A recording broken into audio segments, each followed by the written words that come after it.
Right, welcome to this battlefield terrain tutorial. I've got another setup for you here, fighting across this chemical zone industrial battlefield. As per usual, I'll guide you through step by step how this table is set up, share all the little details with you, and hopefully show you that to set up a table like this is very straightforward. So stay tuned, I'll guide you through the whole process. So as per usual, I'll leave as many links in the video description as I can. The foundation for this table is a battle mat from gamemat.eu. It's actually a double-sided mat, so I'll show you the other side. So they're great value. You're getting two designs on the one mat, great for storage as well. You're just getting double the value out of the mat. They come with a carry case, they're figure friendly, nice and quiet for dice rolling. So it's Lost World is the design on this side. And then this design is called Chem Zone. So it's those two designs on the one double-sided mat. This one is 60 by 44 inches in size. So it's perfect for regular games of 10th edition 40K. And this one also comes with the full NEXUS markings for the NEXUS mission deck. It gives you all of the deployment zones for all of the missions, which is very, very useful. Usually we string dice across, but you can just go by the faint markings that they've placed on this mat. So it's great for deployment, it's great for mid-game when you need to know where no man's land is, deployment zones and so on. And it's also very fair for like tournament play where you're trying to establish whether a model is outside of a line or over it. So it saves all the measuring and so on, so it's great for the competitive scene, but also very convenient to have those markings. And if I zoom back here, you can't really see them, they're nicely blended into the terrain. They also give you inch markings as well, running around all the edges of the battlefield. You don't have to get them with their markings, that's an option if you want the full NEXUS markings on the mats. So I'll put a link for that mat below for gamemat.eu. You'll also find a discount code, it's 11% off. You can use that across the store, so you can use that on all the battle mats, also all of the terrain that they have available from them as well. Great thing about the mat, it just gives you that nice playable surface. It also gives you the colour palette that you can use to then put your terrain on top. So we've got this, it's like sheet metal almost, but really dirtied and grubbied up. So there is greys running through this, but there's other colours running through it as well.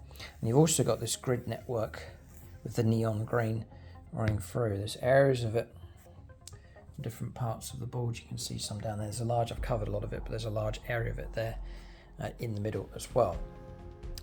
You got some like very deep blood rusty patches. There's pipes and wires. It's modelled onto the battle mat as well, but that gives you like a colour palette to work from. So virtually all of this board, all of it, it's been built up from a set of terrain that we've doubled up.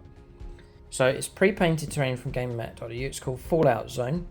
We've taken one whole set and then a second set, and as you can see, that pretty much, it really does fill out the tables. The tables nicely fill up with terrain. I've borrowed some of the pipes from the industrial terrain set from gamemat.eu. So they come in threes and you can stack them different ways. Just add a bit more to the board. But two sets of that will fill out this table. So you get these like ruins here, which you can do separate or link up together. You get, each set comes with a large one of these, which I've added a bit of paintwork to. It comes painted green, but I've added some extra lime colour. So you get one of those. And there's the second one there for the second set. Then you also get these larger ruins across here as well. You also, I haven't used them, you also get some like barricades in with the set. Also, I have very slightly colour corrected these. They come like a grey colour, but I've taken some colours from here. There is like a dusty earth kind of colour going on with this, so I've sprayed a bit of it. Just used a few sprays and just added some colour in, so you can see a bit of it on the edge there. There's a bit of a green, there's definitely green running through this in different tones. So I've sprayed a bit of green. You can see an area around here, a bit of green has gone. It's very faint, they're just little short sprays with some spray paint. It's just looking to pick out the colours that you see on here and then spray those colours onto the terrain. Bit of rust as well on the metallic parts.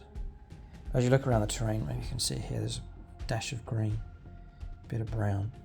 And that's just try and get the colours to match in with the mat as much as possible. And as mentioned already, a bit of extra brush work, some watered down neon green and yellow, just to create a bit more realistic feel going on with those chemicals. It's a great theme to have that nice feature colour, that green It really does stand out on the table. So that really does fill out the table. Then it's little extras just to give that nice 40k touch and just that nice kind of finish. So we have some pipes. These are Games Workshop, and GameMat.eu have cleverly modelled these so that the Games Workshop pipes just fit in nicely with their terrain. So this is just connecting into their ruin just nicely, so that actually goes really well together. So Games Workshop pipes, there's some across there as well. Unitron containers. I've done a tutorial, a painting tutorial on how to paint those, so you can check that out. Leave a link for that in the video description below. There's some boxes, pipes, barrels. They're all accessories from Games Workshop. These as well. Then stones and scatter. Not everywhere, but just little patches, just to blend everything in. So these are stones that I've actually collected and then sprayed up. Different few shades of grey, bit of rusty brown. Put them in a tray, spray them up, shake the tray up, keep spraying them till you get the majority of the stones covered. Nice grey brown tones going on with that. Different shapes and sizes, and then mixed in with that is just spare bits of terrain from projects that I've done. Spray them up grey, bit of a brown wash on them. Spare weapons, different pieces like that scattered around in amongst those stones. When I put the stones down, there's a mixture of different things going on, stuff like this. Little Space Marine backpack just there. Little details like that, just bring it into the 40k universe. And then really, one other accessory which works really well on the boards. I've created a whole second level to this board. You can see these walkways going all the way around the table and snaking off in that direction. So if you can create these, they are quite fiddly, but if you can master them, these are useful for any board that you put together. So I've made these walkways. That's the structure of them. Same process, same materials you can use to make these posters. Which look great on the board, really give you that 40k kind of atmosphere. And you can also use the same materials and the same process to create these chain link fences. I've seen others creating them, copying the tutorial, doing their own take on it as well. Brilliant to see that happening, and people that are doing it are very happy they're able to use these in their games. So there is a full tutorial from popular demand, people asking me to put it together. That tutorial is available. That'll guide you through the process of constructing these.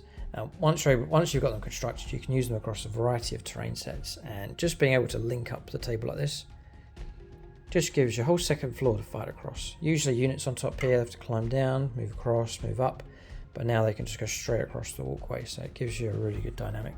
You can create square ones as well to create like a base, so I can put things on the top. All different ways and different combinations you can do once you've got the recipe. It's the same material, same process for those three types: chain link fences, walkways, and also the propaganda posters as well. So that's the board. Check out, I'll leave as many links as I can in the video description below. You're welcome to copy this board entirely. If you follow the processes along, colour matching the terrain, it's very easy to do, a few sprays.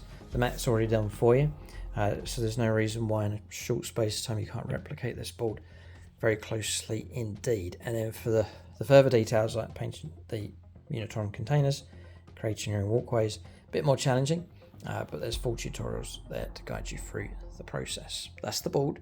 Keep a lookout for more episodes on the channel, and as per usual, I'll fade out with some atmospheric music just to capture the flavour of this board. Thanks for watching. Tune in next time.